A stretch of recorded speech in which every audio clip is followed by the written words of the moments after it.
My name is John Lawrence Llames. I'm 22 years old from San Pablo City, Laguna.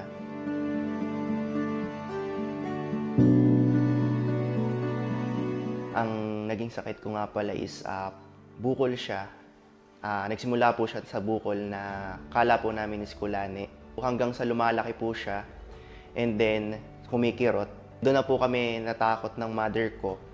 Then nagpa-check up po kami sa first doctor po namin. So yun, tiningnan po nila, binayopsy. Wala pong nakita.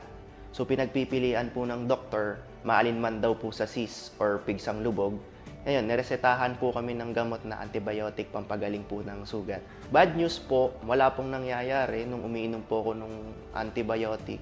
Actually, umabot po itong sugat ko ng kulang-kulang 1 taon po. Ganun po siya katagal. Last option po nung doctor ko is operation.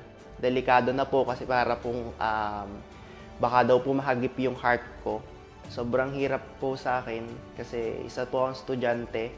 As in po talaga pag ako pinapasok, ito pong left side ko na kamay is nakaangat po lagi gawa po ng sugat. Masakit po pag nadadanggil po.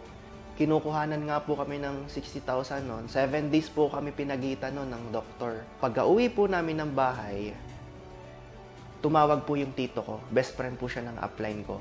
So, yung palang araw na yon, naging part po pala siya ni One Opti. Yung benefits, naging interesado po yung mother ko and then tinry po ng mother ko. Kasi wala naman pong masamang mag-try. Tinanong ko po yon nung ika-2 days ko po. So, doon na po nagsimulang sobrang katinong sugat ko.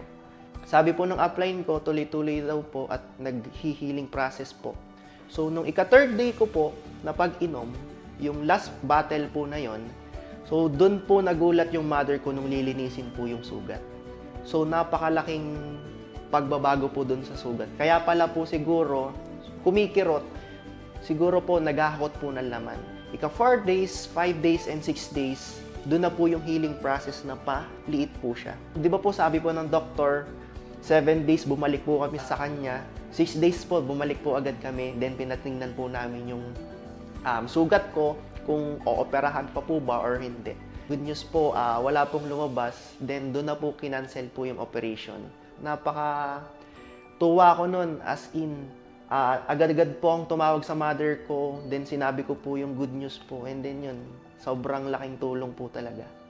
I'm John Lawrence and I'm proud user of One Opti Juice.